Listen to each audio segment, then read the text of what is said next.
સુરતમાં અલગ જગ્યાએથી ચોરી કરાયેલા 3 વાહન સામે એક રીડા વાહન ચોરને ચોક બજાર પોલીસની સર્વેલન્સ ટીમે ઝડપી પાડ્યો છે।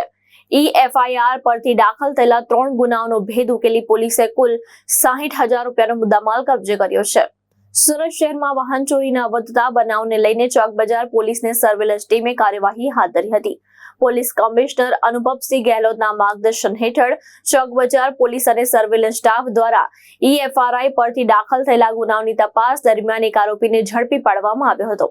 પકડાયેલા આરોપીનું નામ અમન મુકેશભાઈ કાઠેવાડી ઉર્ફે વિકાણી હોવાનું સામે આવ્યું છે। પોલીસે આરોપી પાસેથી ચોરી કરાયેલા 3 વાહનો કબજે કર્યા છે, જેમાં 2 એક્ટિવા મોપેડ અને એક હીરો પેશન પ્રો મોટરસાયકલનો સમાવેશ થાય છે। કુલ મુદ્દામાલની કિંમત અંદાજે 60,000 રૂપિયા હોવાનું પોલીસે જણાવ્યું છે। આ ઉપરાંત આરોપી પાસેથી અગાઉ સિગણપુર પોલીસ સ્ટેશનમાં પણ વાહન ચોરીના ગુના નોંધાયેલા હોવાનું બહાર આવ્યું છે।